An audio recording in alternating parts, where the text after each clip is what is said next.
vamos a empezar a grabar. Hoy va a empezar el capítulo de crustáceos. No lo vamos a terminar hoy, es un capítulo muy extenso. Ya terminamos con el resto de los artrópodos. La última clase fue insectos. Y vamos entonces a discutir.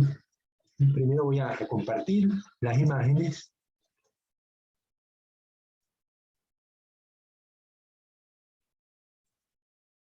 Dime, Mateo, si lo ves. ¿Ves las imágenes, Mateo? Sí, biólogo, sí se aprecia. Ok, chévere. Entonces, Phyllocrustacea, así como hicimos con los insectos, cuando discutíamos por qué estudiar insectos. Vamos a ver si nos ponemos de acuerdo todos por qué estudiar crustáceos, pero lo vamos a hacer juntos. Ustedes me van dictando qué motivo puede tener que estudiemos los crustáceos. Dígame, váyame diciendo algunas opiniones de ustedes por qué estudiar crustáceos. La primera que se les ocurra. Mateo, tú mismo, dime una.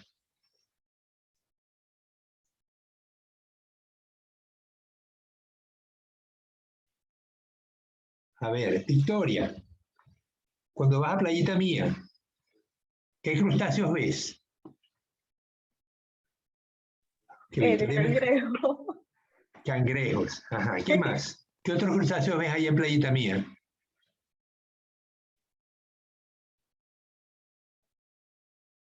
No voy mucho a Playita Mía, biólogo.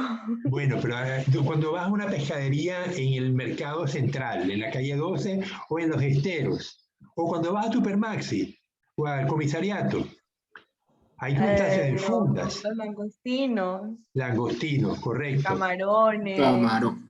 Ajá, camarones. Entonces, ¿por qué estudiar crustáceos? Aunque solamente sea por eso, Victoria. Porque, Disculpe, biólogo, no le escuché. o sea, si los vemos que están en los mercados, significa que son comida. Entonces, porque constituyen fuentes de alimento.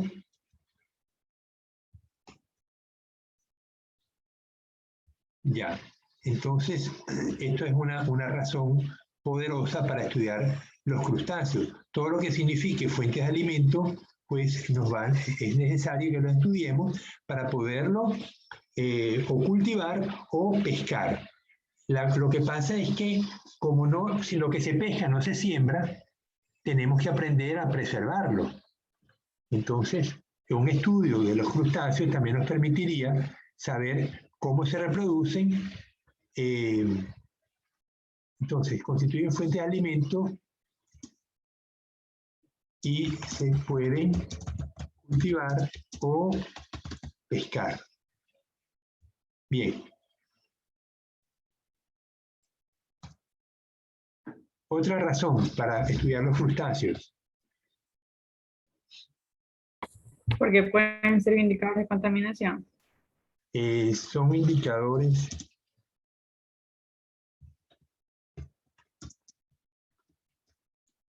de contaminación. Contaminación. Ok, eso significa que algunos individuos, algunas poblaciones o especies de crustáceos son particularmente resistentes a la contaminación. Porque cuando uno agrega agua contaminada en un río, los animales que están allí y las plantas, que no son muchas, pero va a haber algunas, van a desaparecer las que no soportan la contaminación y permanecen las que sí lo soportan. Entonces, cuando yo voy a un sitio y yo veo que hay unos gusanos poliquetos de una familia tubificios, los tubificios son gusanos oligoquetos. Cuando veo tubificios, yo puedo sospechar que en ese sitio hay contaminación, porque los tubificios son animales que resisten la escasez de oxígeno y cuando están presentes puedo sospechar que hay contaminación.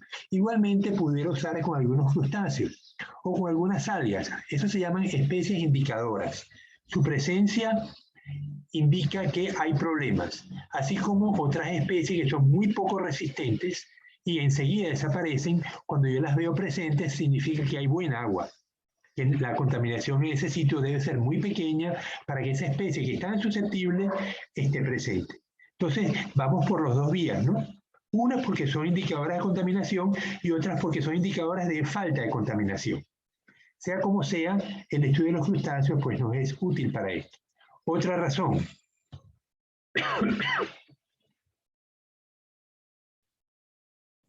Porque forman parte de la cadena trófica acuática. Ok, forman parte de la cadena trófica en medios acuáticos. Por su importancia comercial en la zona sería. La importancia comercial en Ecuador, ¿no? Son un componente. Profe, eso no estaría con el alimento también. Sí, lo que pasa es que no es lo mismo. O sea, ¿cómo se Bolivia- llama? Acá sería porque también el pescado también es alimento, pero no se cultiva. Entonces acá lo estamos cultivando, lo estamos criando. Ya. Bueno, sí, lo que pasa es que comparemos Bolivia con Ecuador. Los crustáceos en Bolivia se comen, sin embargo, no representan un componente de la economía de Ecuador. De hecho, después del petróleo, es lo más importante en la economía. Entonces, en Bolivia no ocurre eso. En Bolivia ellos comen crustáceos. Ellos los importan, como no tienen mar, ellos comen crustáceos de río, porque los ríos en Bolivia son importantes. De hecho, yo no sé por qué pensaba que Bolivia, como país andino, era un país lleno de montañas. Y se me olvida que la mayor parte de Bolivia no está en las montañas, está en la Amazonía, en las planicies amazónicas. Igual pasa en Perú. Uno piensa en Perú, en Machu Picchu, en esas altísimas montañas, en los desiertos de Lima, y sin embargo una buena parte de Perú está en la Amazonía, que son tierras muy planas, tierras inundadas. Entonces, estos países comen crustáceos porque en esos ríos hay crustáceos, pero los bolivianos para comer crustáceos de mar, pues tienen que importarlos, porque ellos el único puerto que tenían lo perdieron a principios de 1900 con una guerra con Chile, y bueno, se quedaron sin conexión al mar y hasta ahora no han logrado convencer a los chilenos de que les devuelva ese trocito de territorio que les permitiría a Bolivia tener acceso al mar. Uno confía que algún día las naciones se pondrán de acuerdo y permitirán que Bolivia pues tenga el acceso que una vez tuvo. Entonces son importantes para la economía del país, de hecho son trascendentales para la economía del país. Después del camarón viene todo un montón de cosas, pero primero petróleo y segundo camarón. Antes era banano, ahora el camarón desplazó al banano. Ok, ¿alguna otra razón? Vamos a separar esto un poquito, a ponerlo más grande.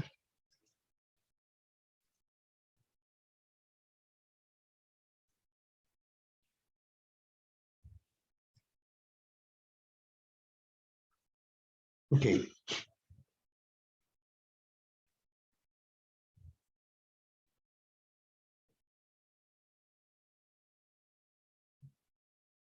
Ok, no se le ocurre ninguna otra.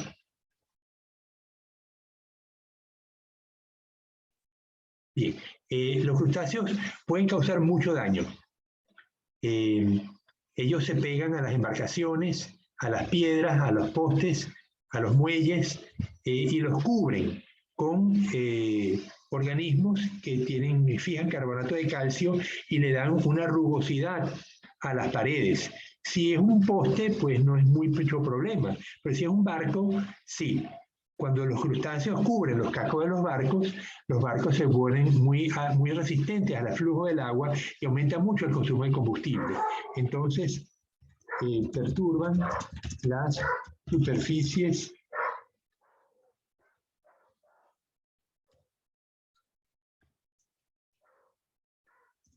de objetos en el mar y los cubren. Estructuras. Ya vamos a ver fotos de esto, ¿no? Para que se den cuenta.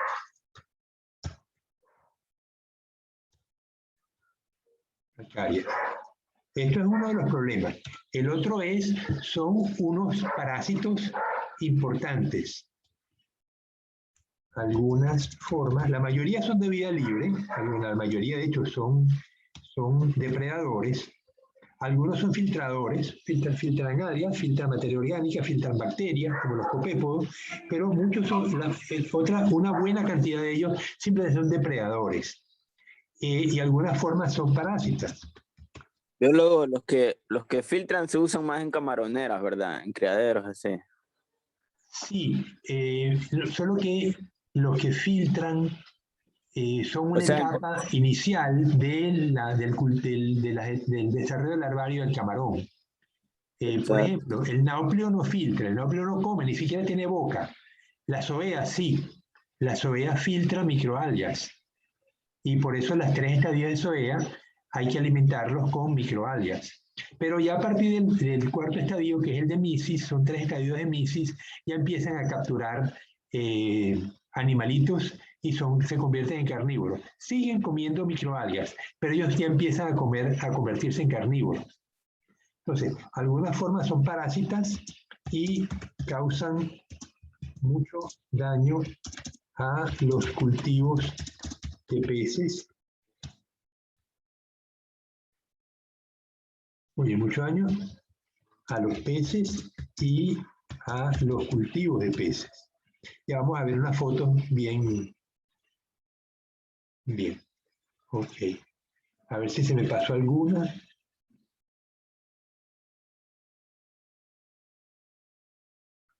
Ok. ¿Y qué decimos de la artemia?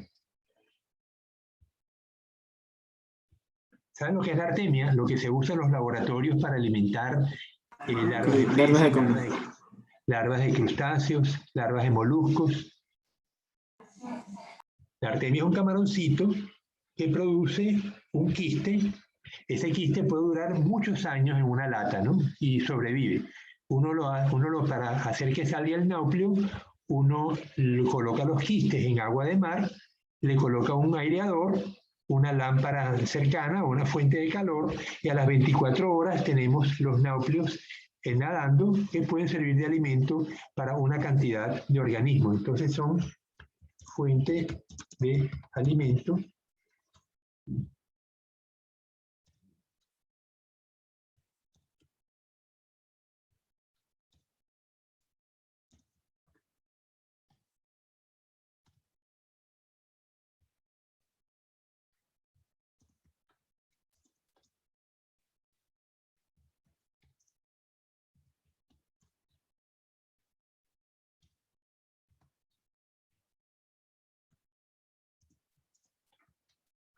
Okay. Bien, entonces tenemos una cantidad de razones poderosas para estudiar el crustáceo. Entonces vamos ahora a, guardo esto, bueno, cuido. Bien, entonces seguimos. Vamos a ver algunos ejemplares de la clase crustáceo. Esto lo vamos a estudiar más en detalle en unos minutos, pero solamente se los presento. El crustáceo más primitivo. Parece un gusano anélido, pero no, es un crustáceo. Tiene todas las características del crustáceo, lo único que tiene las patitas indiferenciadas, igual que el cefalocarida que sigue aquí, la Hutchinsoniana macracantha. Vamos a verlo más grande.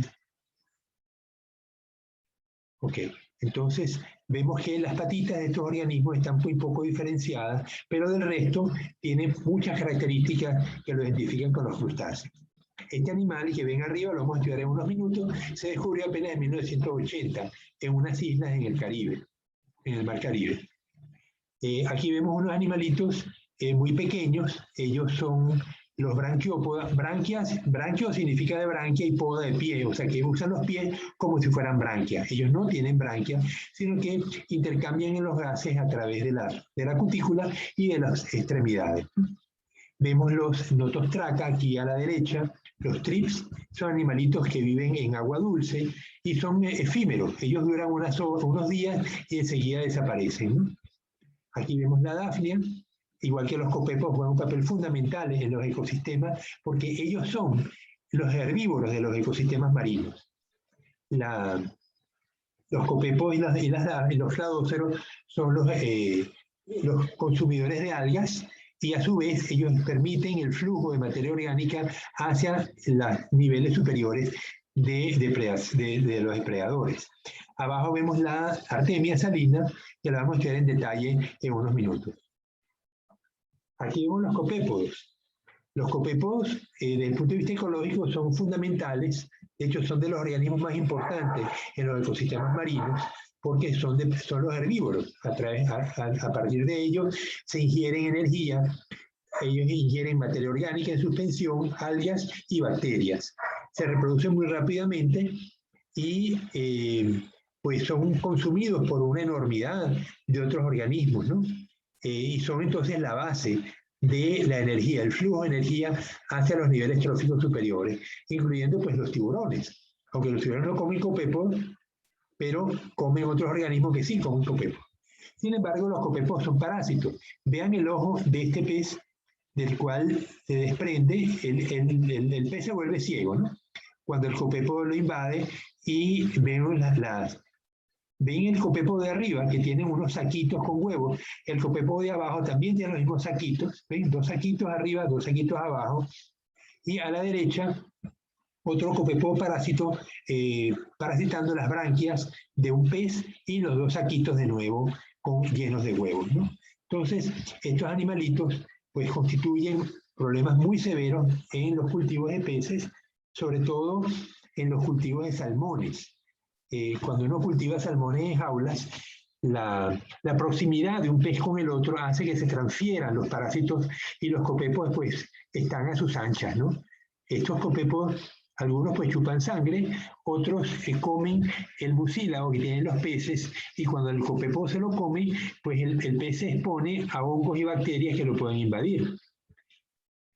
Han tratado de muchas maneras de controlar los copepos parásitos en la salmonera, y con poco éxito hasta ahora, ¿no?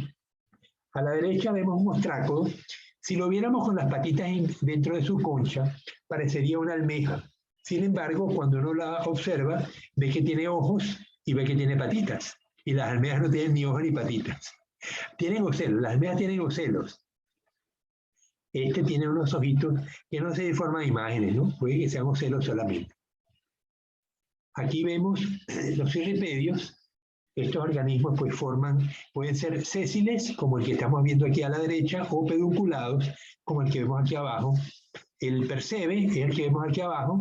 En Salango podemos ir, el Salango queda al lado de Puerto López, y en unas islas que se llama la Isla del Pelado, enfrente de Salango, ellos cosechan percebes grandes, ¿no? Pueden tener unos 7 centímetros de longitud, y el pedúnculo es lo que se come. Uno lo puede cocinar con agua con sal y laurel, y queda pues un crustáceo pues muy sabroso. El plato es caro, debe costar como $10 el plato en los restaurantes en Salango, ¿no? A la derecha vemos... ¿Cuándo vamos, profe? Dime. ¿Cuándo vamos, profe? ¿Cuándo vamos? Cuando podamos viajar. Hasta ahora ha sido bien restringido poderlo sacar a ustedes, pero me encantaría poder pasear con los cursos de zoología de invertebrados para poder ver la cantidad de bichos que hay en Ecuador.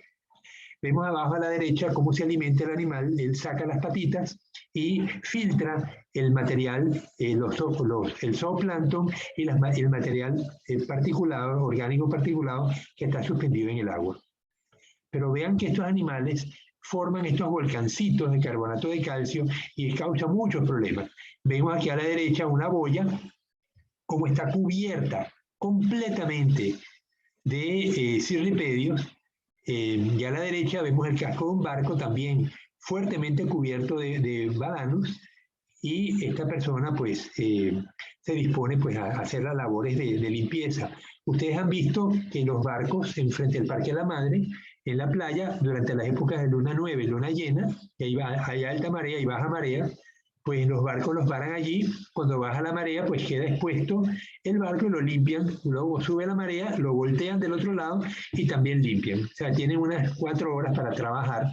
Lo limpian con espátulas, luego lo pintan y queda listo pues para navegar. Pero esto es un problema.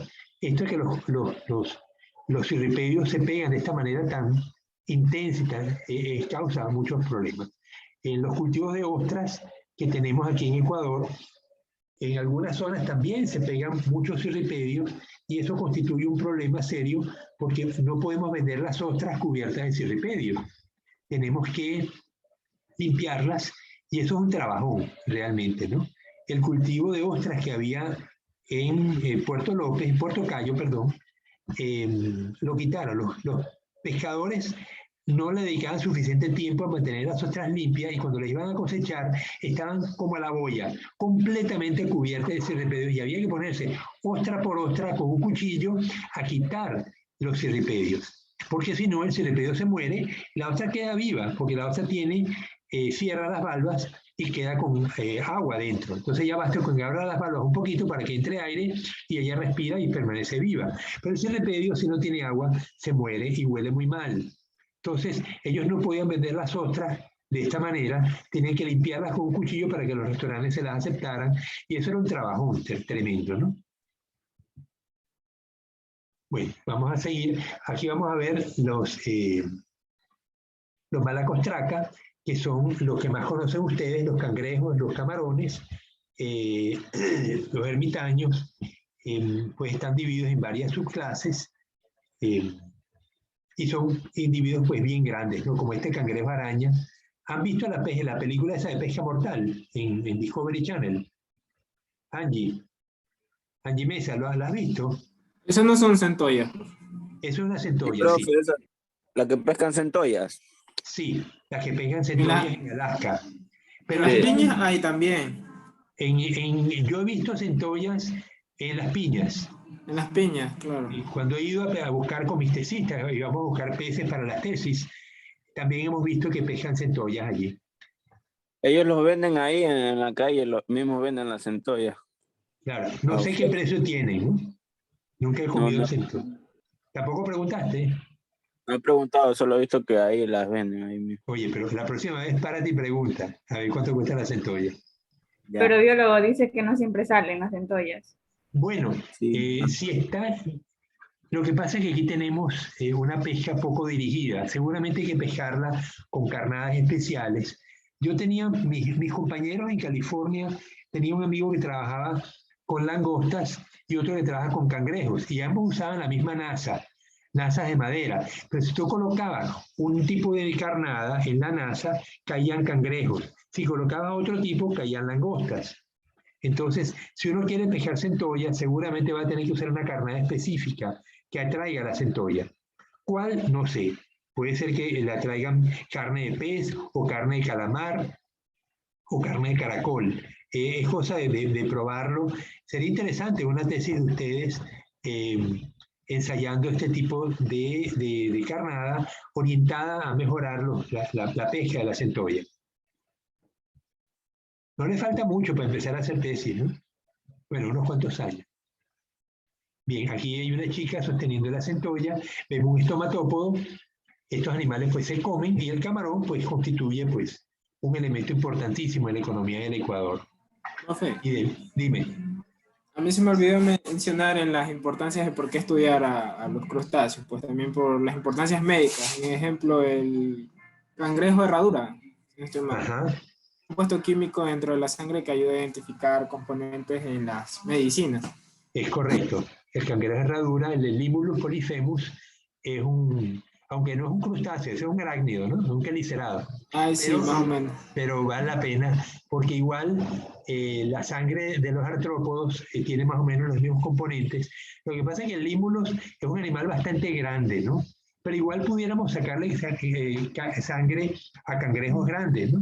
Así como lo hacemos con el Limulus. Bien, aquí vemos otro grupo, los isópodos y los anfípodos. Los isópodos arriba son las cochinillas de humedad. Se parece mucho a un quilópodo, pero no es un quilópodo ni es un ciempiés, es un isópodo y cuando los toca se vuelven unas bolitas, ¿no? Sobre todo viven en tierras debajo de las piedras. A diferencia de los insectos, pues ellos tienen mucha posibilidad de perder agua, por eso es que siempre viven en sitios húmedos, ¿no? Pero también son parásitos. Vemos en la boca de este pez la que tiene dos isópodos fijados en la lengua, ellos van a chupar sangre y pues viven allí durante mucho tiempo y seguramente el pez pues no se los puede sacar, ¿no? Aunque hay algunos peces que se acercan a las estaciones de limpieza y los camarones se encargan de comerse estos parásitos, ¿no? A la derecha vemos una cabrilla, un serránido, con un copépodo, un isópodo parásito pegado casi al ojo, ¿no? No en el ojo, pero pegado casi. Abajo vemos los anfípodos. Los anfípodos son animales bastante pequeñitos, pero tienen mucha importancia ecológica porque ayudan a descomponer la materia orgánica, sobre todo la cantidad cuando las ribazones de algas se acumulan en la playa, los anfípodos se dan su postín comiendo algas. Bien, aquí vemos un árbol filogenético donde tenemos que en la base del árbol tenemos el animal más parecido a los anélidos, dándole origen a los crustáceos. Vemos los cefalocaridas y los remipedias, que ya se los mostré en la base de este árbol, y luego vemos cómo se van separando los grupos. Por una parte, los crustáceos más primitivos, los branquiópodas, los ostrácodos, los cirripedios, los branquiura y los copépodos, ¿no? A la derecha, los crustáceos más avanzados, vemos los Nevalia, Hoplocaridas, eufasiáceos. Eufasiáceos, la importancia de los eufasiáceos es que son la comida de las ballenas. Las ballenas que llegan aquí en Ecuador, ellas no se pueden alimentar en las aguas tropicales porque no hay suficiente comida. Aunque quisieran alimentarse, no van a encontrar. Ellas se alimentan de los eufasiáceos, que son abundantísimos en las áreas polares durante los periodos de primavera y verano. Allá los minerales son muy abundantes en esa época y la temperatura del agua pues no es suficiente, no es tan fría durante la primavera y el verano, y ellas pues hay muchas algas, mucha comida. Los eufasiáceos son animales filtradores y se encuentran en altísimas densidades, casi que le dan color al agua, ¿no? Si miran en YouTube, van a ver algunos videos sobre alimentación de las ballenas y van a ver cómo las ballenas se juntan para concentrar los eufasiáceos y luego con la boca abierta, y las ballenas son las fibras que tienen las ballenas en la boca y permiten filtrar los eufasiáceos. No es el krill. El krill, sí, el krill, exactamente. Luego tenemos los decápodos, que son eucarídeos, y que vimos ya el cangrejos, camarones, langostas. Luego tenemos los crustáceos, los cumaceos, misidáceos, anfípodos, isópodos y tanaidáceos. Bien, entonces empecemos a estudiar los grupos. Los remipedia fueron recientemente descubiertos en los años 80. Son animales carnívoros, cuerpos vermiformes, largos y segmentados. No tienen el cuerpo diferenciado en cabeza, cefalotórax y abdomen, sino tienen cabeza y abdomen. No presentan ojos. Los primeros apéndices del tronco están modificados como maxilípedos, nadan remando con los apéndices del tronco como si fuera un anélido, que barren como onda metacrónica.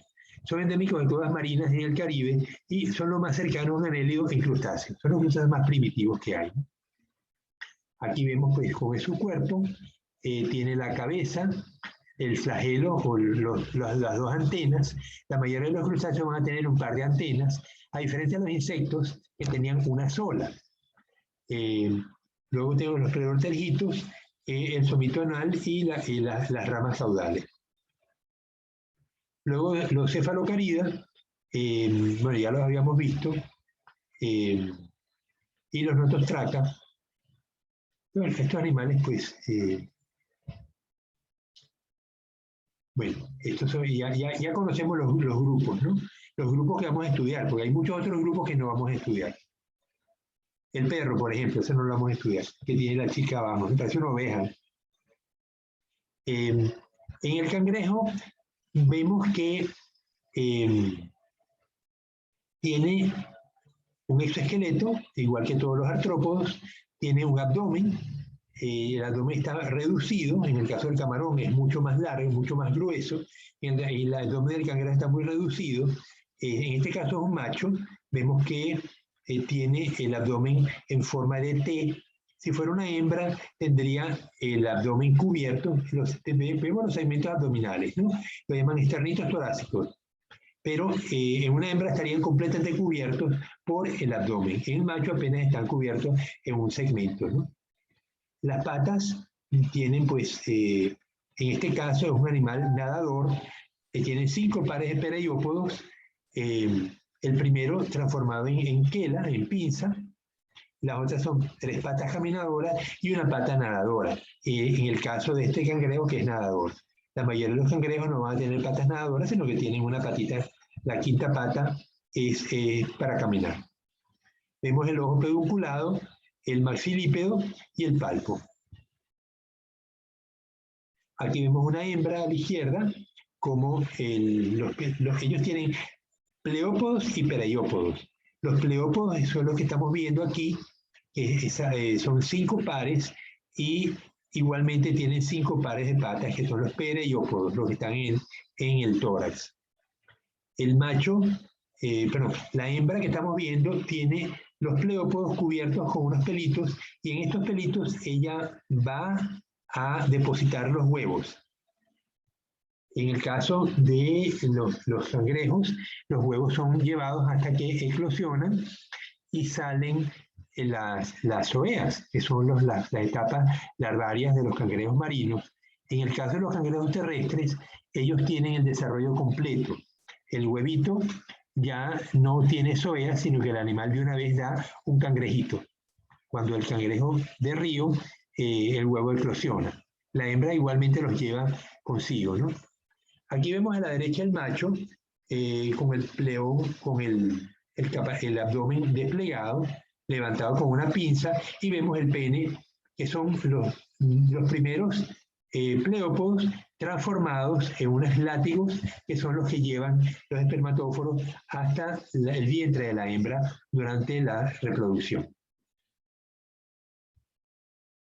Vamos a ver que en el caso del camarón, pues tenemos también la cabeza fusionada con el caparazón. Para ver los segmentos tenemos que darle vuelta, ¿no? Porque por arriba lo que vamos a ver es el caparazón en una sola estructura. El abdomen sí tiene los 5 segmentos, y el último, que es el telson, que tiene el ano. El urópodo son las proyecciones que proyectan del camarón y sirven para nadar, ¿no? Entonces vemos los pereyópodos, vemos el ojo pedunculado, las 2 antenas, la primera y la segunda antena. En el caso del camarón, la segunda antena es muy larga. La primera maxila, segunda maxila, el primer apéndice torácico, y luego los pereyópodos. Los pereyópodos de aquí salen, son birrámeos. Así como vemos los pleópodos birrámeos, también los pereyópodos lo van a hacer. Y van a salir unas branquias en la parte interna del caparazón.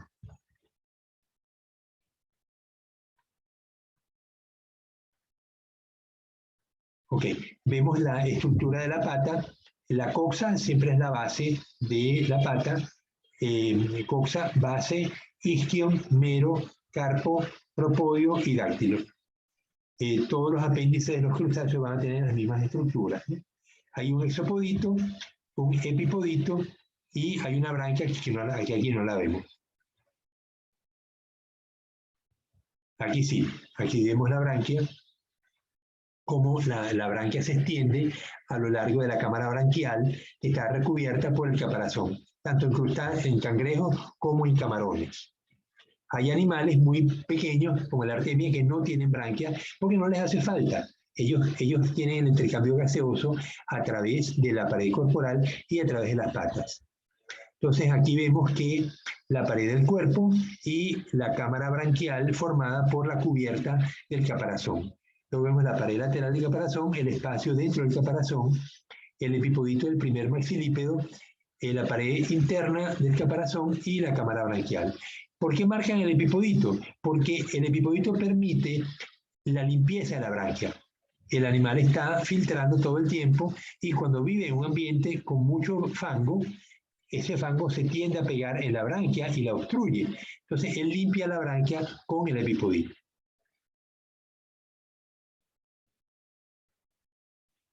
Aquí vemos el último elemento abajo, dice plano de autotomía.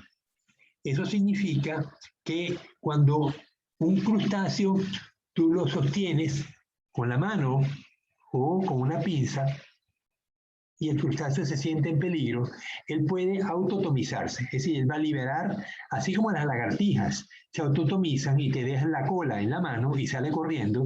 Aquí el cangrejo también se va a autotomizar, te va a dejar la pata en la mano y él va a salir corriendo. Y cuando uno ve la sutura que quedó después de la autotomía, ve que el plano de corte es muy liso. Es decir, hay unos músculos especiales que cortan y permiten que se fracture la pata y queda entonces el cangrejo libre. Pero el plano de corte es muy, muy liso.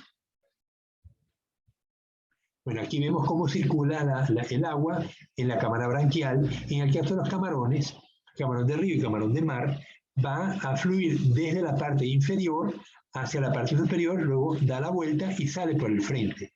En el caso de los cangrejos, no. Los cangrejos van a entrar por la parte basal y va a salir por la parte de arriba, pero no va a entrar por las patas, sino que va a entrar por el frente del animal. Vamos a ver para la parte interna de los cangrejos. Ojalá que la próxima vez que ustedes coman cangrejo, ya que no podemos usar el laboratorio para hacer la disección, pues por lo menos háganlo ustedes en su casa, aunque esté cocinado, igual van a poder ver todas las estructuras. Vemos que cuando levantamos, lo primero que tenemos debajo del corazón es la cámara. Debajo del caparazón, perdón, es el corazón. El corazón y los ostíolos, que son los huecos por los cuales entra la sangre al corazón. El corazón está en contacto con unos músculos que lo pegan del caparazón y cuando esos músculos se contraen, el corazón se expande. Y por los ostíolos entra la hemolinfa, luego que el corazón se contrae, la hemolinfa fluye hacia la parte frontal del animal. Y de esa manera, el corazón se mantiene la hemolinfa circulando y permite también que la hemolinfa entre en las branquias. Las branquias las estamos viendo aquí a la derecha, dice epipodito limpiador branquial. Vemos el epipodito, ven que es como una especie de hoz, la que se usa para cortar el pasto, ¿no? Y las branquias las vemos, pues 1, 2, 3, 4, 5, 6 branquias, ¿no? Igualmente del otro lado, 1, 2, 3, 4, 5, 6 branquias. Y el epipodito de nuevo acá, ¿no? También vemos el ovario. El ovario, pues, cuando el animal está maduro, el ovario ocupa buena parte del interior del caparazón. Vemos la glándula digestiva, que es el hepatopáncreas. El hepatopáncreas juega un papel fundamental en los crustáceos, ya que él funciona como sitio donde ocurre la digestión, sitio donde se generan las enzimas y sitio donde se almacena el material de reserva. Es decir, que el hepatopáncreas cumple muchas funciones, en algunas parecidas al hígado, porque el hígado en nuestro cuerpo del humano, acumula sustancias de reserva. En el caso del camarón, se acumulan en el hepatopáncreas. Bueno, ¿qué más vemos acá? La pata nadadora. Ok, veamos aquí la característica del estómago de estos animales. Así como los insectos veíamos que tenían una cubierta interna en el intestino, aquí no va a haber la cubierta, pero sí va a haber una serie de estructuras que filtran y que muelen. Entonces, vemos acá el diente lateral del molino gástrico, ¿no? Entonces tenemos el esófago, la boca, ahí tenemos un par de mandíbulas que son las que trituran, empiezan a triturar el alimento, lo pasan al estómago y el estómago va a tener entonces un molino gástrico que va a triturar mucho más finamente las partículas que ingresan, ¿no? Él las pasa a el estómago pilórico, donde va a haber un proceso de filtrado y vemos acá la apertura hacia el hepatopáncreas, donde va a ocurrir la digestión. Una vez que el material está digerido, pues deriva hacia el intestino y es expulsado por el ano, ¿no? Entonces hay unas estructuras filtradoras que son las que mantienen el alimento en el molino gástrico hasta que quede suficientemente triturado y puede entonces pasar las setas filtradoras y entrar al hepatopáncreas.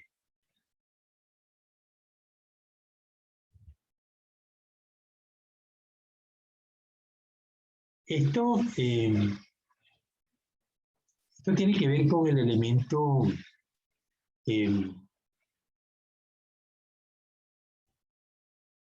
que no lo tengo acá.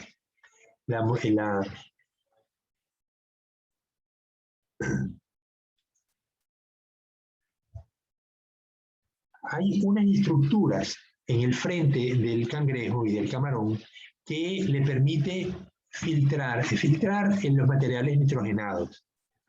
Esas estructuras se abren para liberar la orina, pero cuando el animal está en un ambiente salado, como el agua de mar, el filtrado pues es mucho menos frecuente. Cuando el animal está en agua dulce o en agua salobre, el filtrado es mucho más intenso. Entonces, ¿qué es lo que dice aquí? Se sabe por la observación empírica de los productores de camarón que los periodos de fuertes lluvias están relacionados con brotes importantes de infecciones del virus de la mancha blanca, White Spot Virus, en estanques al aire libre. Y se trató de buscar qué relación había entre la infección del cultivo con mancha blanca y la lluvia. Y se encontró que cuando el animal está en alta salinidad, el filtrado, la apertura del nefridio hacia el ambiente es mucho menos frecuente que cuando está en agua con menos sal. Al haber menos sal, el animal tiende a captar agua por las branquias, porque él tiene una concentración salina más grande que la del exterior, y el agua pues va a entrar a su cuerpo y él entonces tiene que liberarla usando las glándulas coxales. Pero al abrirse se exponen a que entren virus y por eso el enunciado que están viendo aquí. Los camarones, igual que todos los crustáceos, tienen en la base del ojo una serie de estructuras que producen hormonas. Y esas hormonas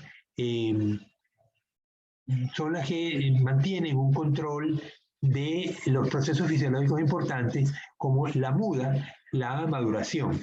Entonces vemos que las glándulas son la glándula sinusal, el órgano X y el órgano,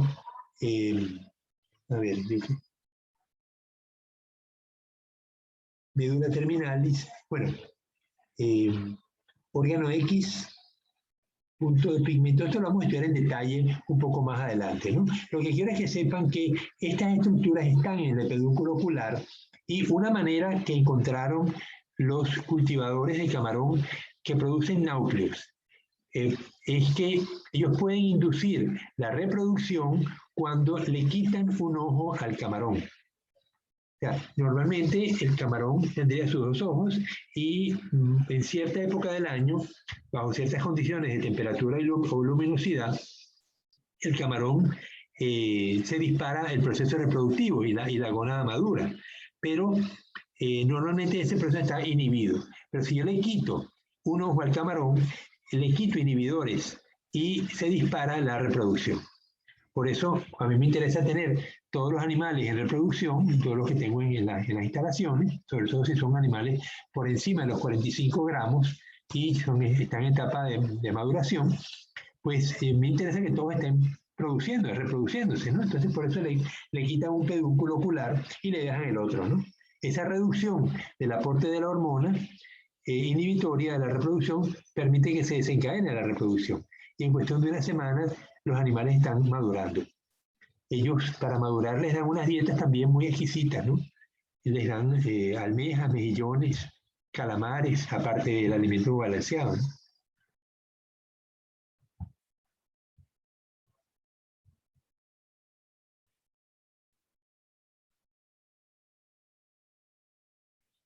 Bien. Vamos a ver el ciclo del camarón. ¿Dónde viven los adultos de los camarones?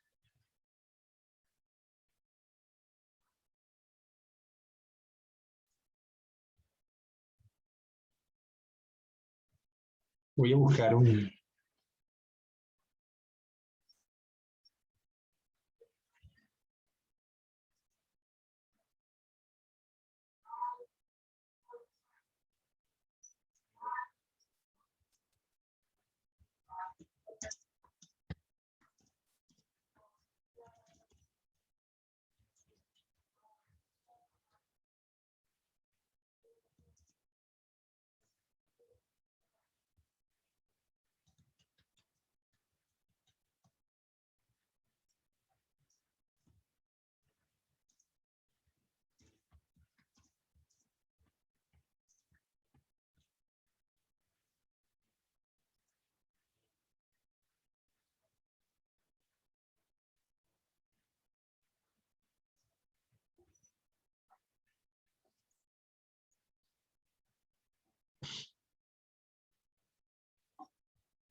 Ok, entonces aquí están viendo el ciclo vital de un camarón peneido típico.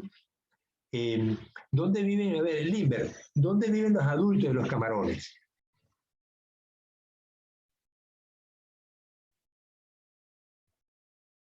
Limber, ayúdame.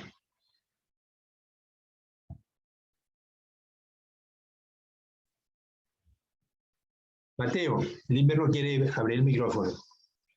Ayúdame tú.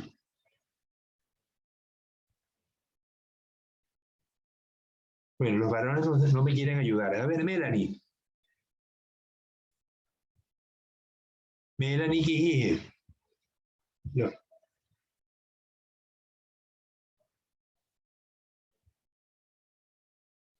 Bueno, nadie quiere participar. Están viendo la Pero imagen. viven, claro, pero viven en aguas profundas, o sea, en alta mar.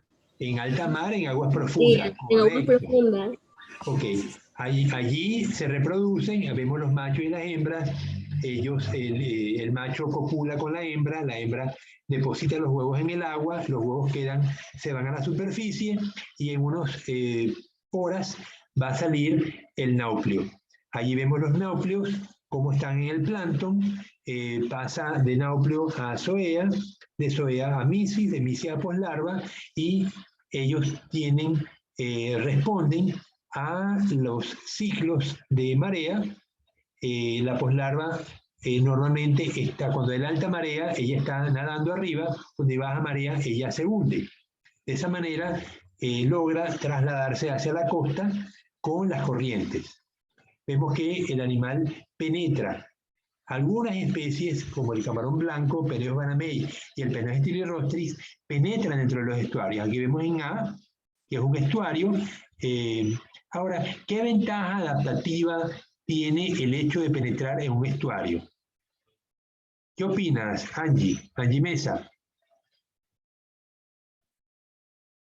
Sí, repítame la pregunta. Sí, ¿por qué los camarones entran a los estuarios?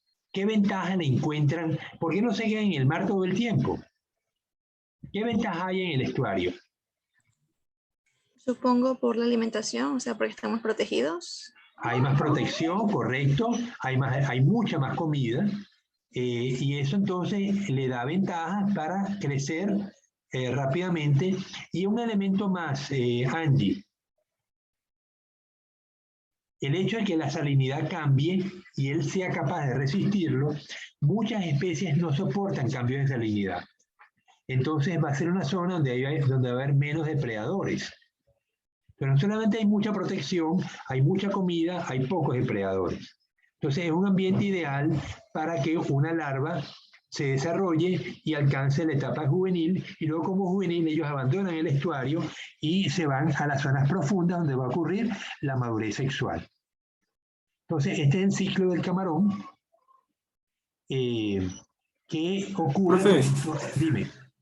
Usualmente eso ocurre en la mayoría de los casos de las especies. O sea, dejan y depositan los juveniles, se acercan a las zonas intermareales por protección, en este caso. Bueno, las zonas costeras, digamos que son zonas de crianza. Los camarones marrones, como el Peneus californiensis, no entra a los estuarios, pero sí se acerca a la costa.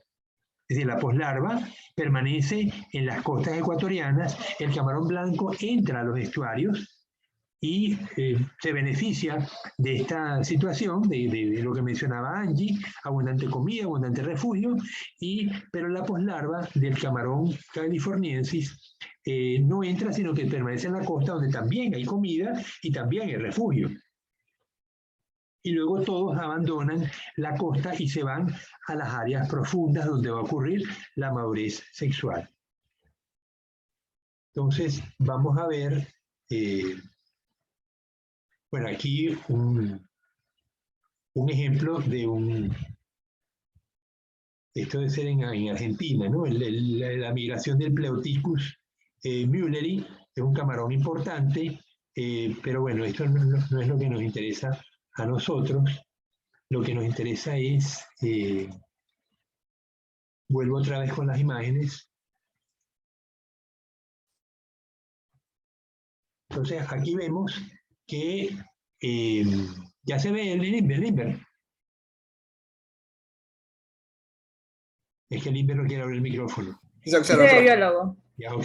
Entonces, arriba a la izquierda vemos el nauplio. Luego, sí estoy aquí, solo que casi no lo escucho. Ah, ok. Bien. Vemos que el nauplio tiene un solo ojo.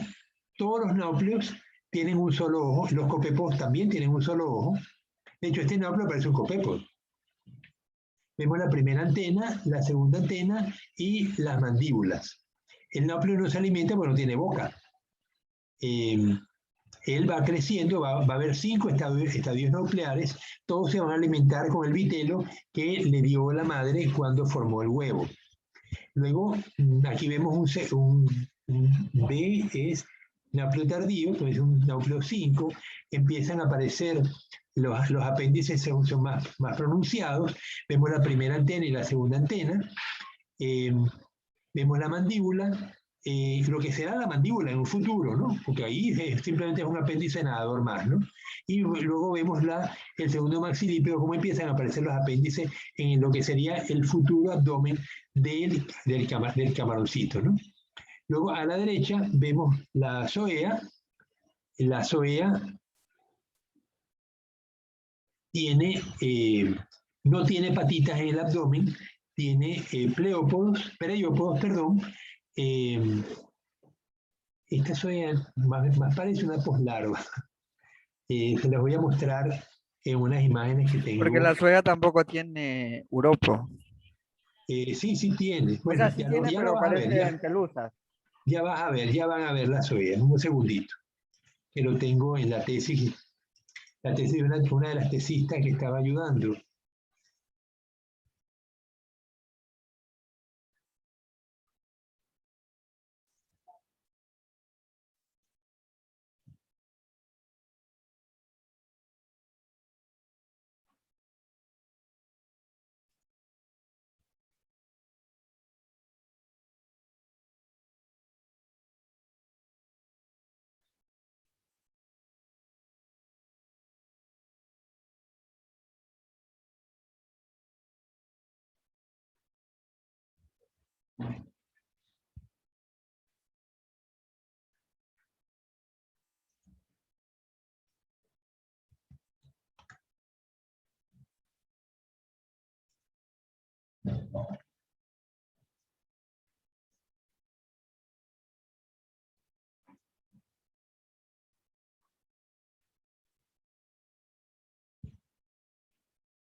Ok, entonces aquí estamos viendo las imágenes del núcleo 1 al 5 del Peneus banamey, que se cultiva en salinas.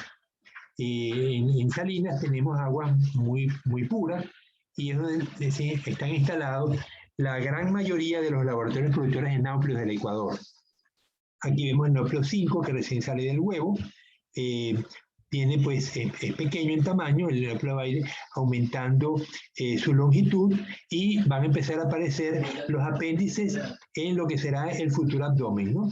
Entonces fíjense que al principio lo que sería el telson, el urópodo, en un futuro apenas son unos apéndices que sobresalen en estas imágenes. Pero en la medida que el animal va aumentando, va desarrollándose, va desarrollando pues también se van bifurcando los apéndices hasta formar la zoea. Aquí vemos la zoea por arriba y por debajo, a la derecha por arriba, a la izquierda por debajo.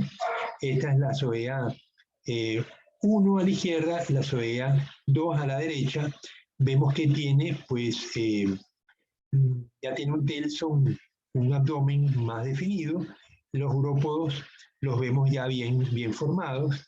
Ellos son animales filtradores de algas. Las zoeas solamente comen algas. Aquí vemos la zoea 3. Esta etapa ya va a pasar a misis, que lo vemos aquí a la derecha. En la E.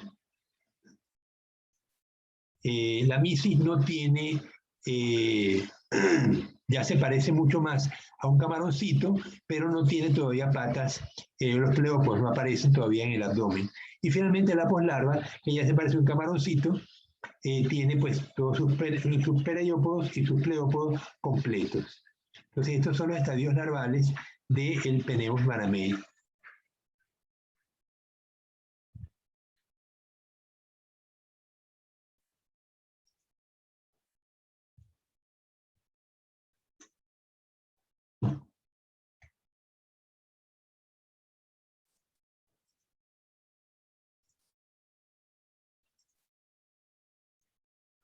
Ok, seguimos entonces.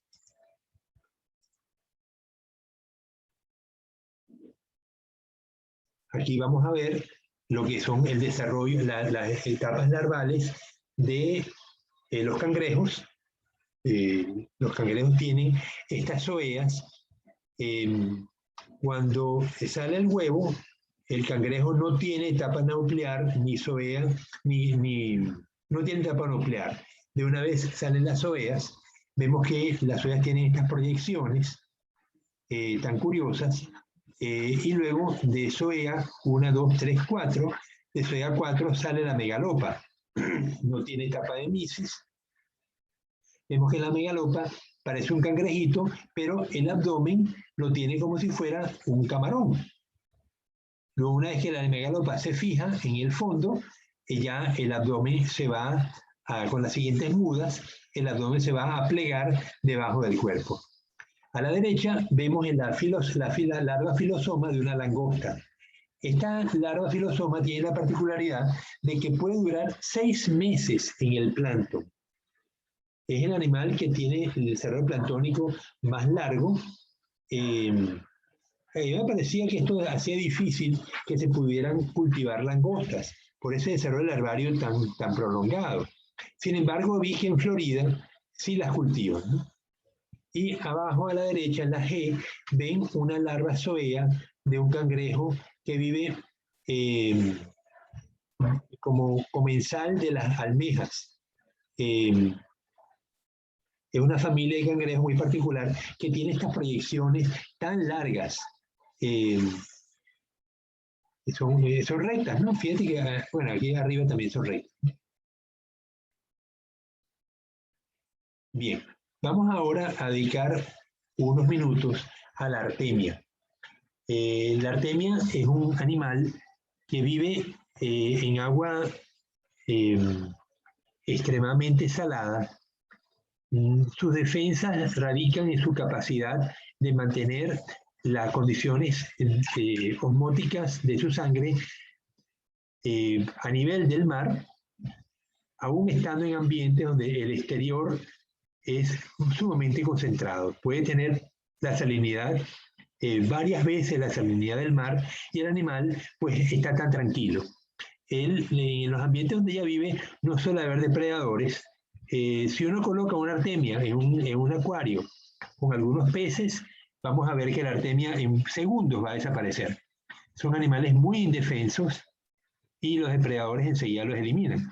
Entonces, cuando vamos a los lagos salados, en los países que los tienen, o aquí mismo, en las salinas, ¿han visto las salinas ustedes? ¿Han visitado la ciudad de Salinas? Irving, ¿has ido? No, profesora, Salinas no. A Montañita nomás. Hasta Montañita ya más. ¿Ya surfeaba en Montañita? Surfear no sé, pero otras cosas sí he hecho por allá. Bueno, vamos a buscar una salina porque me interesa que vean esto. La artemia juega un papel fundamental en la producción de sal que tenemos aquí en Ecuador. Vamos a Salinas. Sí, pero no es la ciudad de Salinas, sino aquí.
Dime, Jonathan, si lo ves.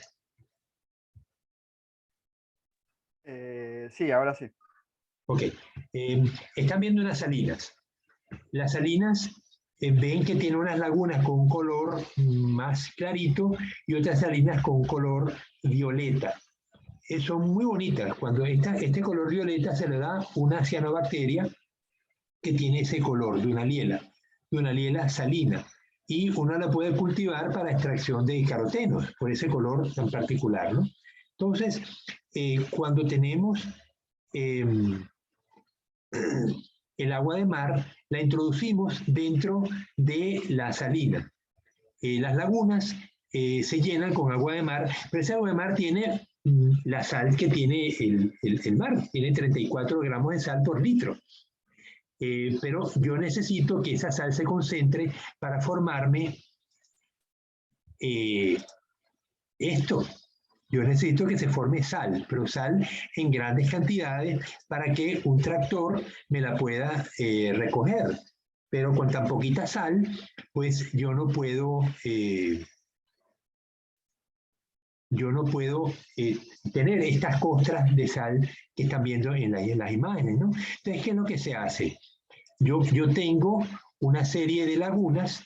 Ahora, quería ver si conseguía una foto.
Ok, ¿lo ven?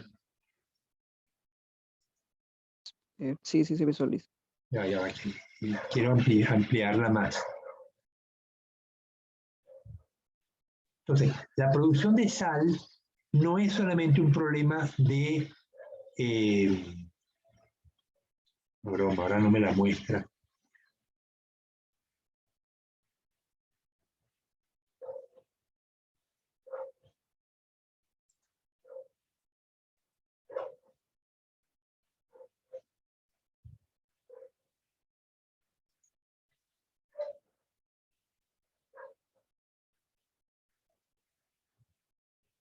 Ok, imaginemos que están viendo esto, las salinas. Sí. Ok, entonces, estas son muy pequeñas, ¿no? Imaginemos que cada una tiene 2 o 3 hectáreas y yo las lleno, yo tengo el mar por aquí, entonces voy a tener las salinas que están, las lagunas que están más pegadas al mar, van a tener agua menos salada, ¿no? Entonces yo las meto el agua con bombas, las bombas, todo lo que se usa en las salinas no es tubería de metal, es tubería de fibra de vidrio, porque la sal va a corroer el metal de una manera terrible, ¿no? Entonces, yo meto el agua, ese agua la voy evaporando y la voy bombeando hacia las salinas que están más a la derecha, donde voy a tener los cristalizadores. Arriba son los evaporadores y aquí son los cristalizadores. Ahora, la sal no solamente se va a formar porque el agua se evapora, sino que además yo tengo las cianobacterias y tengo las artemias. Entonces, si yo permito que la cianobacteria alcance una densidad muy alta, se me va a formar una especie de gelatina allí y no va a cristalizar la sal. Entonces, yo tengo que tener las artemias controlándome las algas para que haya una concentración adecuada de algas, artemias y sal y se cristalice entonces, que es lo que uno desea, ¿no? Que se forme esto que estamos viendo aquí, una costra de sal suficientemente gruesa. Entonces, una vez que yo tengo la capa gruesa, yo cierro esa laguna, pero saco el agua y meto los tractores para que extraigan la sal. Luego esa sal va a ser... enviada a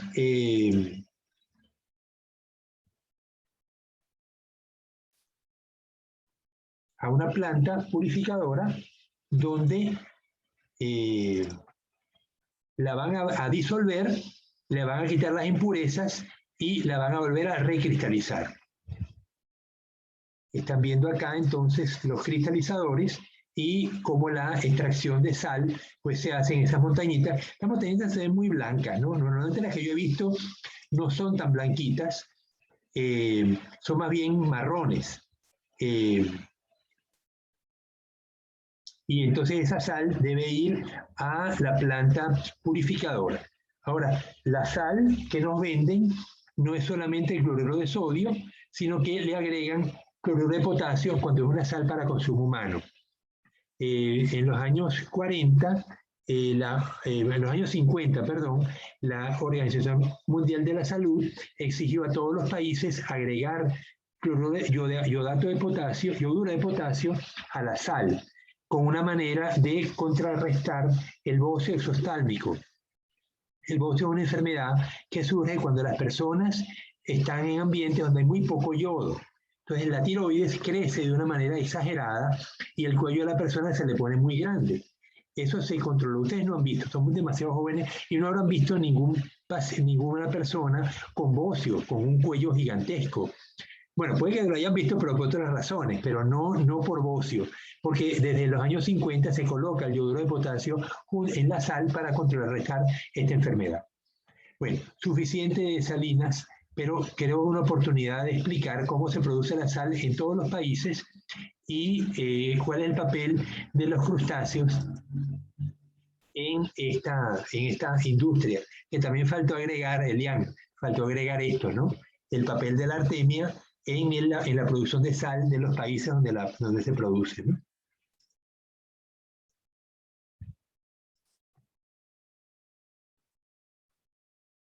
Bien, entonces, vemos cómo ¿lo están viendo?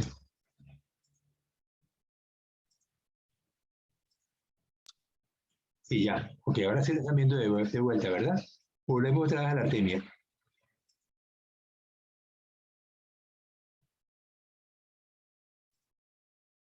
Bien, entonces aquí vemos que la artemia parte de un quiste. Aquí en Ecuador, la artemia normalmente parte de un huevo, pero en este caso es un quiste que se forma bajo unas condiciones muy particulares ambientales, ¿no? No todo el tiempo la artemia forma quiste. De hecho, ella no forma quiste a no ser que el ambiente se vuelva muy deteriorado. Entonces, eclosionan, aquí vemos cómo va eclosionando el quiste, sale el núcleo, le salen las patitas, el núcleo empieza a mudar, va a pasar por 5 etapas. Aquí tenemos el núcleo 5. Aquí viene el primer juvenil con los 2 ojitos, pero el núcleo tiene un solo ojo, este ya tiene 2, ¿no? Y vemos cómo va creciendo y en una semana ellos alcanzan este desarrollo.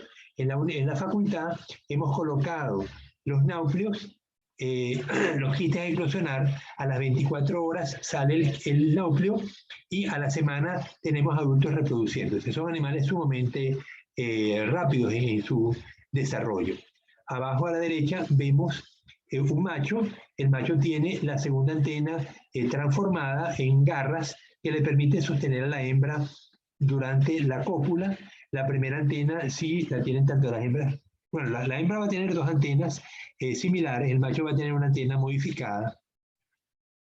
Luego tenemos los filopodios, que son indiferenciados, y luego tenemos un pene el último segmento y el tubo digestivo, ¿no? Vemos que un animal relativamente simple tiene pues el aparato, un corazón en la parte dorsal, igual que en la mayoría de los artrópodos, ¿no?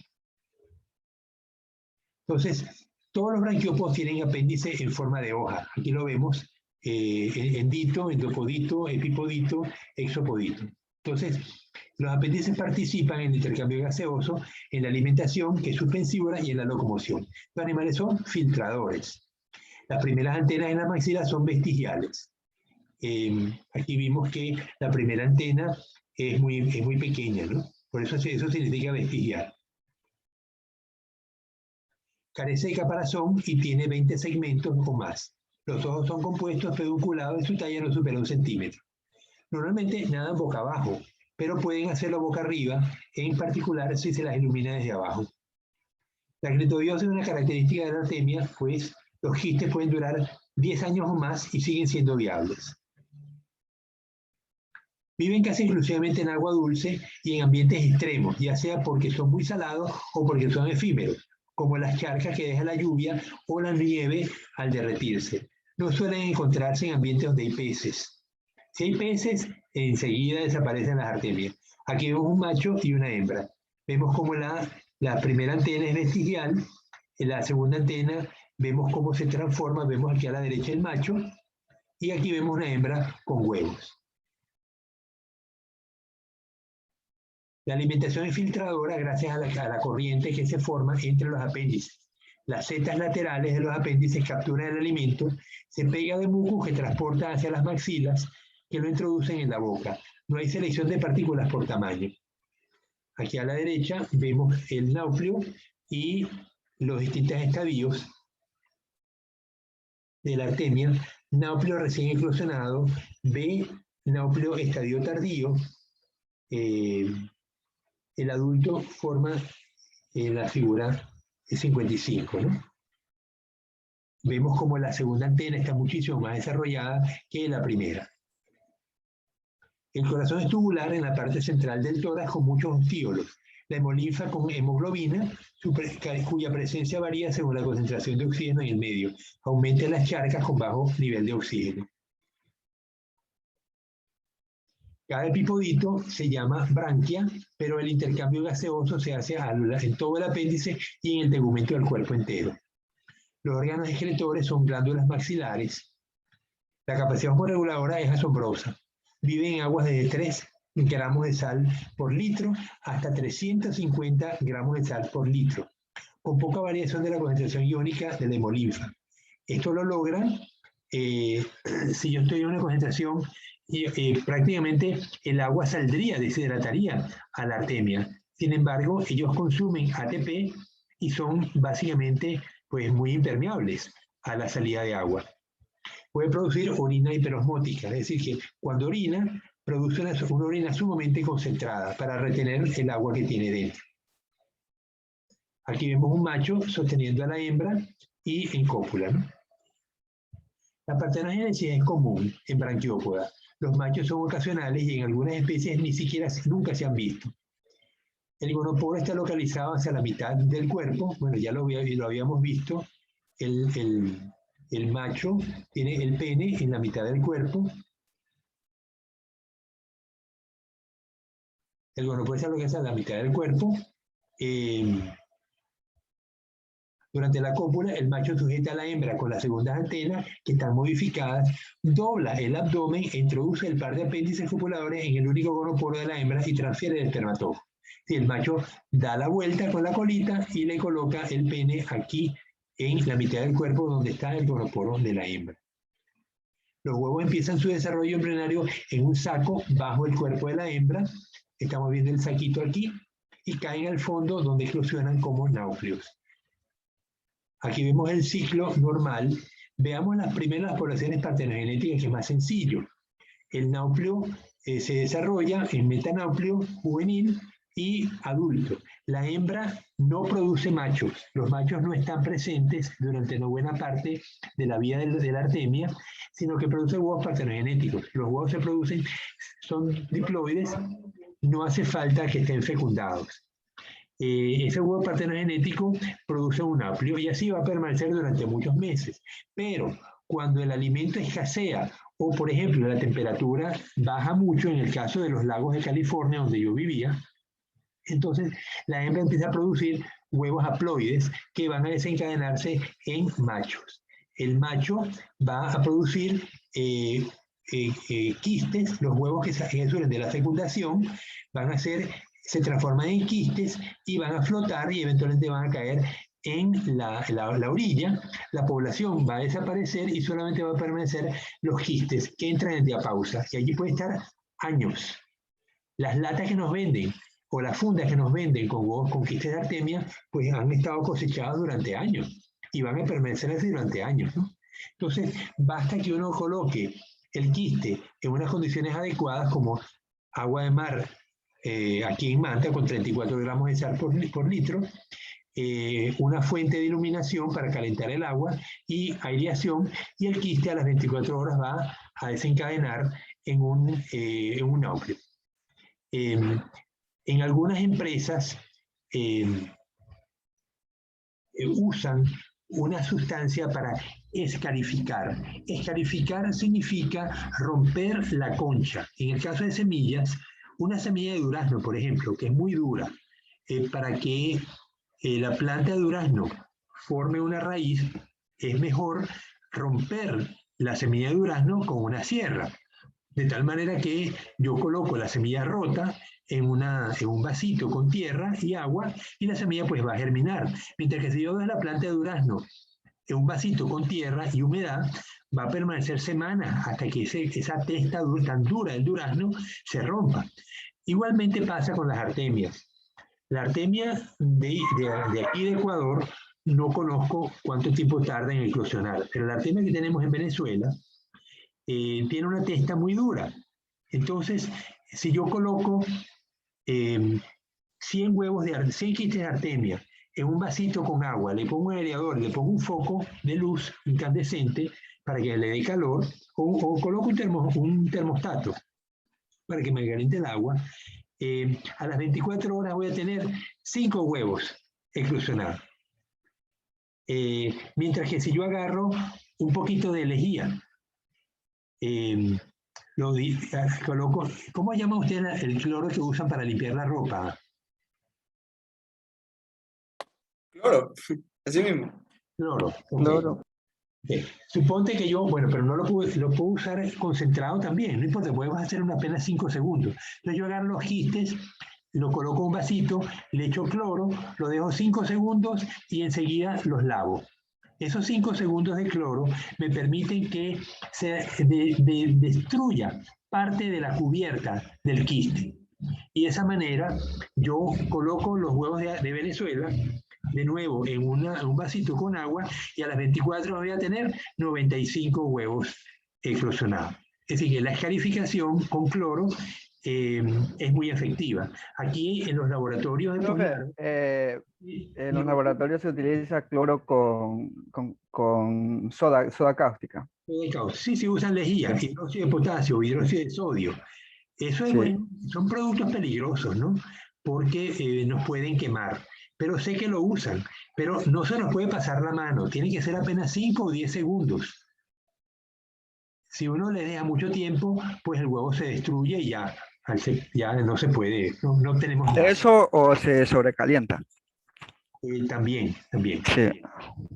Entonces, luego de la escarificación, el núcleo nace y uno lo que hace es, el quiste se lava, se pone a eclosionar y a las 24 horas el núcleo sale y se lo damos de comer a los juveniles de peces o a las poslarvas de camarón. El núcleo, si se sigue desarrollando, él va gastando energía y cada vez el núcleo es menos nutritivo, producto porque va gastando el alimento que le dio la madre cuando formó el huevo. Sin embargo, yo puedo usar juveniles. Los juveniles sí se alimentan y yo pudiera entonces darles ciertas especies de microalgas que me interesan a mí. Las microalgas tienen distintos tipos de ácido graso y yo puedo obtener un juvenil cargado con microalgas especiales que quiero que alimenten mis peces. Entonces yo le doy los juveniles a los peces ya con suficiente contenido de microalgas en el estómago. No los dejo suficiente tiempo para que no digieran las microalgas, sino que las doy con las microalgas y cuando el pez se los come, él va a digerir la microalga y el juvenil también. Bajo condiciones de estrés, por falta de alimento, como lo que ya expliqué, por altas densidades poblacionales o temperaturas extremas, se producen machos por huevos fecundados. Los huevos de cáscara fina eclosionan pronto, los de cáscara gruesa, quistes, pueden durar en diapausa por muchos años. Eso se llama criptobiosis, como ya lo habíamos visto cuando vimos nematodos, también vimos, ay demonios, se me olvida el nombre del filum, rotíferos. Los rotíferos también entran en criptobiosis. Pero como el desarrollo embrionario ocurre dentro de la cáscara, al momento de encontrarse en condiciones ambientales apropiadas, la larva núcleo emerge rápidamente. Aquí vemos los quistes de artemia y a la derecha, a la izquierda, vemos unas artemias ya adultas, ¿no? La artemia SP se puede usar como biomasa de adultos para alimentación de peces y otros organismos bajo cultivo. Su capacidad nutritiva puede mejorarse alimentándolos con microalgas específicas. Los nápleos recién eclosionados son más nutritivos que los juveniles. Es común en los laboratorios de poslarvas de camarones que para acelerar el uso de los quistes se los descalifica debilitando la cubierta con hipoclorito de sodio o con hidróxido de sodio por unos segundos, luego se lava bien. Bueno, sí, ya lo habíamos explicado. ¿Qué hora es? 5:37. Ok, ya, déjame ir al baño un momentito.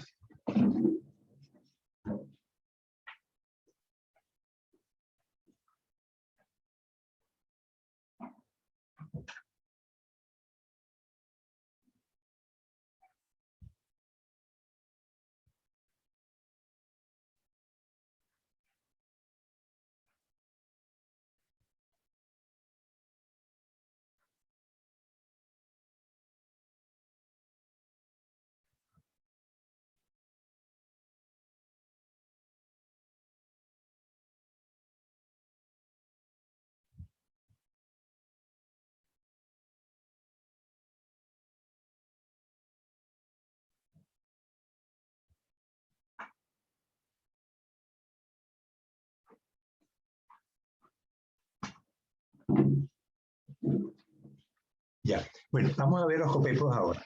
Como hemos explicado, los copepos constituyen los consumidores primarios en la cadena trófica.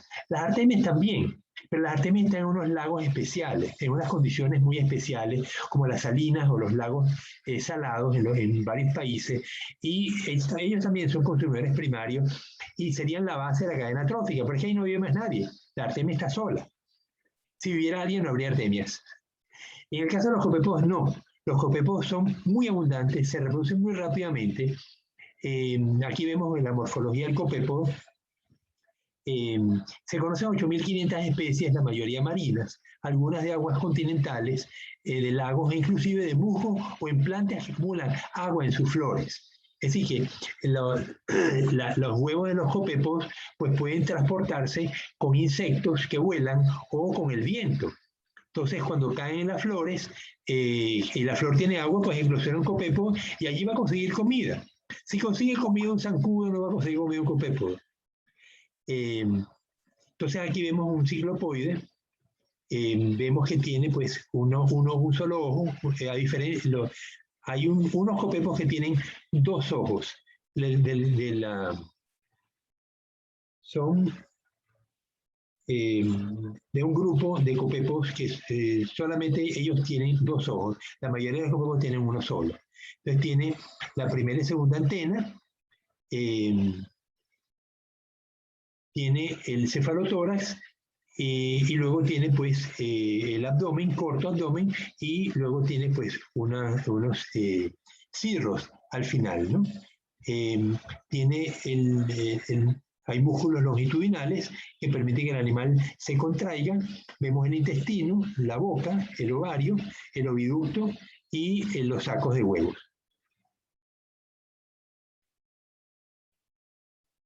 Suelen ser de vía libre, pero hay formas parásitas, como ya vimos algunos ejemplos. Suelen tener de 0,5 a 5 milímetros, pero formas parásitas pueden llegar hasta alcanzar 32 centímetros de largo. Imagínense ustedes, a más de una cuarta. No tiene ojo compuesto, sino ojo nuclear. No hay apéndice en el abdomen, pero el telson termina... ahí no terminé la frase, ¿no? Bueno, aquí vemos ejemplos de copepos. Hay dos órdenes. Los calanoides, que son los copepos que vemos acá, con unas antenas muy prolongadas y un abdomen bastante diferenciado del cefalotórax. Y con los arpacticoides, que vemos acá que tiene el cefalotórax casi unido con el abdomen, es decir, no hay diferenciación precisa, ¿no? Los que tenían dos ojos los ven acá, el género Coryceus, y el D es Copilia. Copilia y Coryceus son los dos géneros que tienen dos ojos con unos lentes bien manifiestos, ¿no? El B dice copepos arpacticoides intersticiales, es decir, que ellos están reptando, aquí los vemos encima de las piedras, ¿no? Ellos son copepos, pero no son planctónicos, sino que son bentónicos. Bien, entonces los copepos son filtradores, tienen la capacidad de filtrar microalgas y bacterias. También pueden filtrar materia orgánica en suspensión. Ellos en acuicultura pues se los ha usado para alimentación en sustitución de la artemia, pero todavía en los laboratorios de Ecuador esto no es tradicional. En Perú he tomado cursos con el Fondo de Desarrollo Pesquero y ellos tienen una serie de laboratorios que proveen copépodos al productor. Eso uno le puede comprar copépodos y en vez de estar consumiendo artemias que tenemos que importarlas, aunque no sé si en las salinas de Salinas tengan producción de artemia, ¿no? Yo lo que siento es que la mayoría de los laboratorios que he visitado, la artemia viene del extranjero en fundas. Una manera de solventar esto sería usar copépodos de distintas especies y distintos tamaños, que los podemos cultivar usando microalgas. O sea, tendríamos que tener el cultivo de microalgas para alimentar los copépodos y tengamos, según nos pidan los productores de poslarvas de camarón, pues le damos copépodos de distinto tamaño. Eso es una enorme ventaja porque el náupleo de la artemia tiene un solo tamaño. Si yo pudiera, y yo puedo contener náupleos más grandes permitiendo que se desarrollen, pero cada vez cuanto más grande menos nutritivo es, mientras que el copépod mantiene su capacidad nutritiva estándar, ¿no? Entonces yo pudiera tener un cultivo de copépodos de distintas especies y de distintos tamaños. Entonces, según el laboratorio me vaya pidiendo, yo le voy dando copépos más pequeños para alimentar los misis, y luego le voy suministrando copépos más grandes, hasta los copépos tipo calanoide, como el que vemos aquí a la derecha, donde lo puedo alimentar las poslarvas más grandes, ¿no? Eso no existe aquí en Ecuador, solamente les estoy diciendo posibilidades de que eso se haga, y evitaríamos entonces tener que gastar divisas en importar artemias. Ojalá que algunos de ustedes se animen a hacer tesis en este tipo de actividades y pudiéramos entonces verificar si tenemos más eficiencia en el cultivo de larvas de camarón usando copépod o usando artemias. Podemos tener una serie de tanques donde vamos a comparar el cultivo de las poslarvas de camarón Peneus ganamei con copépod y con artemia y ver si hay una diferencia en la velocidad de crecimiento, en la supervivencia, etcétera, ¿no? Pero claro, para eso tenemos que desarrollar primero el cultivo de copépod, porque el cultivo de microalgas ya lo tenemos bien desarrollado en el tecnológico de Jaramillo. Ellos conservan las cepas y tienen, yo creo que en alguna oportunidad han vendido fundas con microalgas. Pero también, ojalá que en un futuro ellos también vendan fundas con copépodos, ¿no? Pero claro, hay que desarrollar la tecnología. He visto algunas tesis en la Universidad de Guayaquil donde se cultivan copépodos.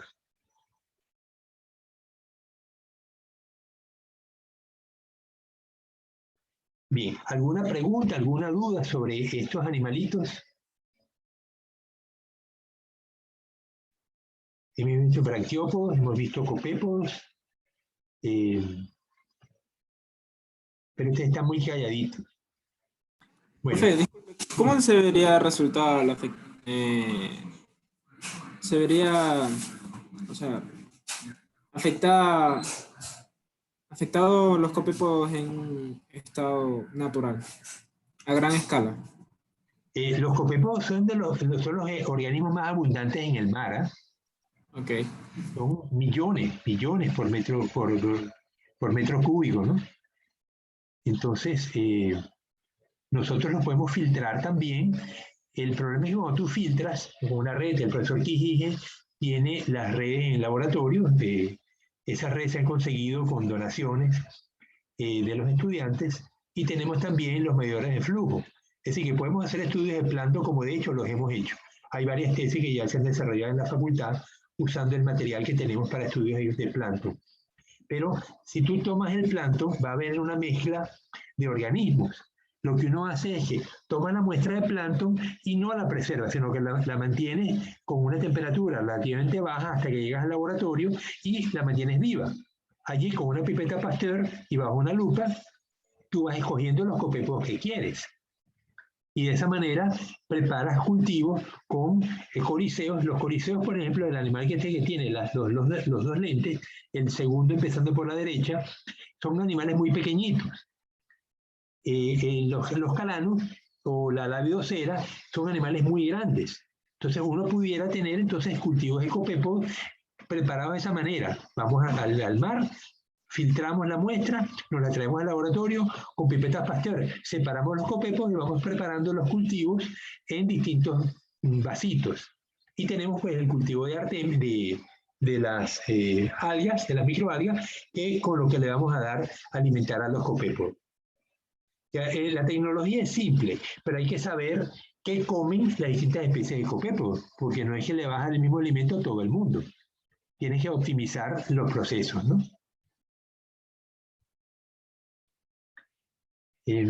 Si Fondepes tiene videos, se lo voy a preguntar a mis amigos de Perú para pasárselos, para que vean cómo se puede hacer estos estudios de cultivo de copepo.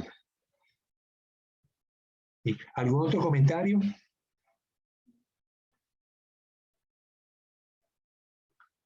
Bien, seguimos entonces. Vamos a ver los cirripedios de Salango. Aquí vemos un cirripedio pedunculado. Lepas es un percebe, estos son percebes. ¿Cómo llaman los marineros a estos? ¿Tienen idea? Elian, en Venezuela lo llaman escaramujo, pero aquí no sé cómo le dicen. Es que ahí en el dibujo no se me hace familiar. Pues. Bueno, te lo muestro.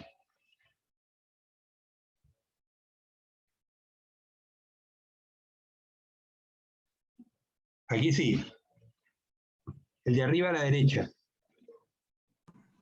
No sé cómo lo llamen, pero sí lo he visto varias veces. Voy a nadar a algunas playas y lo encuentro bastante. En las rocas, en tamaños, sí. En diferentes tamaños. Dependiendo de la zona intermareal se encuentran unos más grandes que otros. Claro, pero cuando este animal recluta, los huevos tapizan completamente el sustrato. Entonces, otro organismo que vaya a colonizar en la zona mareal no consigue espacio.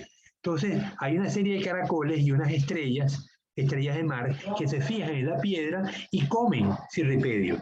Entonces, liberan espacio y permiten que otros organismos colonicen esa zona. Entonces, se dice que los caracoles depredadores y las estrellas de mar depredadoras permiten que la diversidad de la comunidad se mantenga. Esto es un efecto ecológico que tienen beneficiosos los depredadores. Bien, entonces el de abajo sí es un percebe que en Salango se produce, ¿no?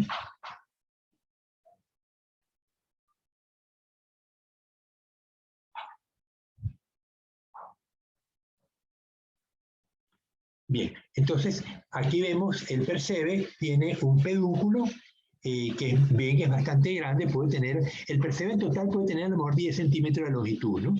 Luego tiene, por encima del pedúnculo, tiene una glándula adhesiva que es la que permite que se fije ese pedúnculo y tiene el ovario. El ovario ellos son hermafroditas, ¿eh? Fíjate que tiene un pene aquí arriba y tiene la boca, el intestino y el ano. Ya va, voy a cerrar porque...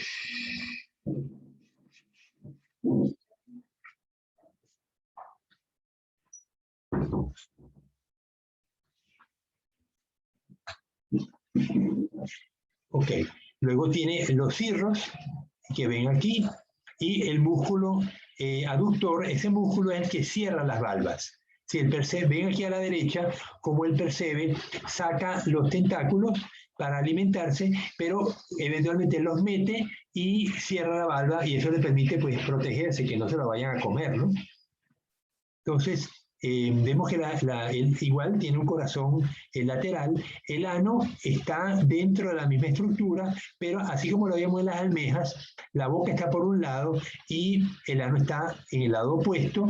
Hay una corriente exhalante que saca las heces el animal para respirar saca los cirros y los bate en el agua. Ellos, el pene es bastante largo y ellos se fecundan unos con otros, ¿no? Aquí vemos un cirripedio, puede ser el género Tamalus o género Balanus, tiene pues una estructura calcárea, como vemos cómo va creciendo, tiene, que vamos a ver, ahora lo vamos a ver, es que dice primera antena y vesícula semanal, lo que pasa es que esta primera antena quedó de cuando el animal se fijó, ¿no? Entonces, veamos la estructura. Entonces, externamente, él forma esta estructura calcárea que parece un volcancito. Y luego tiene un par de tapas o escudos, lo llaman tergo y escudo, ¿no? También de naturaleza calcárea. Luego, internamente, vemos el músculo aductor del escutelo y las valvas no se mueven, así como aquí las valvas sí se mueven, porque vemos el músculo que la cierra, aquí las valvas externas no se mueven, son rígidas. Lo que se mueven son el tergo y el escudo con el músculo que está aquí, ¿no? Entonces vemos la boca, conecta con el estómago, el intestino y el ano. Luego vemos los cirros, que le permiten 1, 2, 3, 4, 5, 6. ¿Qué más vemos? En la parte inferior, pues va a haber la cavidad del manto, la vesícula seminal, la glándula del cemento, el testículo, el ovario, el músculo depresor del tergo, la masa de huevos en la cavidad del manto, y que el animal, lo que no veo es el pene aquí. Ganglio cerebral, usualmente el ganglio cerebral, como en todos los artrópodos, está alrededor del esófago, ¿no? Y aquí hay masa nerviosa ventral. Ah, sí, el pene está aquí. Ya decía yo que tenía que estar en alguna parte, ¿no? Ok, entonces estos animales igual no se fecundan, sino que el pene es suficientemente largo para alcanzar la cavidad del otro animal que está a su alrededor. Aquí vemos que el huevo se desarrolla como un nauplio, pero el nauplio tiene unas características muy particulares. El único nauplio que van a ver con estos cuerpos frontales es triangular.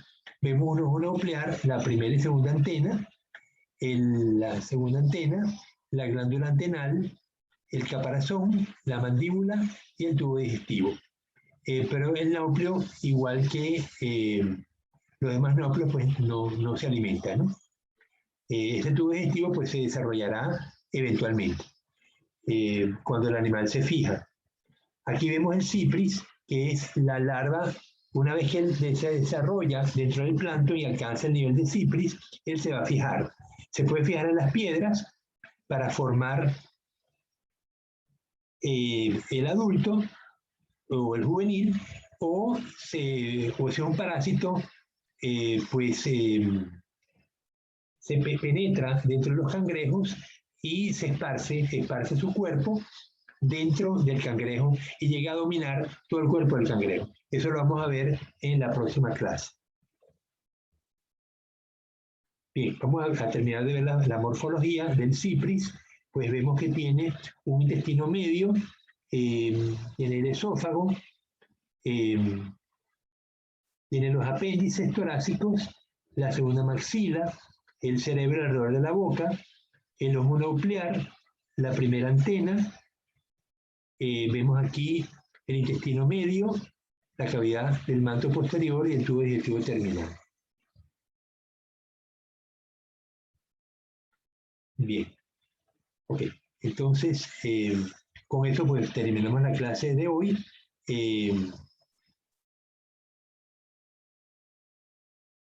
Faltan 3 minutos, si hay algún comentario, alguna pregunta que quieran hacer. Profesor, ¿eso no lo vimos en Barbasquillo? ¿O me equivoco? Lo vimos en las piedras. Sí, ¿verdad? Esos fueron, ¿verdad? Sí, sí. Ah, sí, sí. Y percebe, yo creo que llegamos a ver percebe en Barbasquillo también.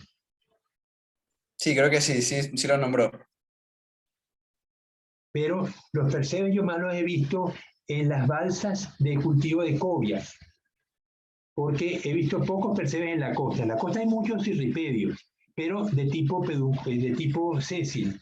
Los pedunculados los vi abundantemente en las balsas de plástico de las boyas. Y en las boyas y en las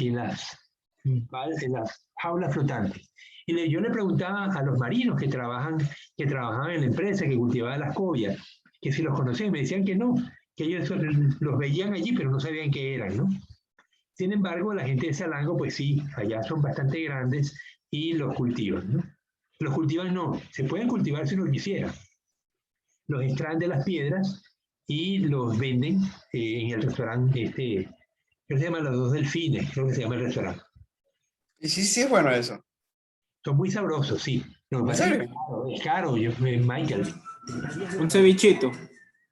El pedúnculo. Yo no sabía que se comía eso, profe, la verdad. Uno le quita la cabeza y jala y queda entonces el pedúnculo carnoso que no se come. Ah, yo no sabía, profe, la verdad. Ni idea. Si van a Salango, ya saben. Sí, hay que ir a Salango a conocer. El plato de percebes. Y ahora no hay tiempo, pero la próxima vez, el próximo miércoles, vamos a ver el plato de percebes. Se los voy a mostrar, porque ahí en internet están las fotos. Sí, búsquelo para ver cómo es que lo preparan. A ver si es que es bueno, pues. Se prepara en agua con sal y laurel, ¿no? No es muy complicado. Ya. Bueno, jóvenes, nos vemos el miércoles. Hasta Chao, luego. profe. Cuídese, pase bien.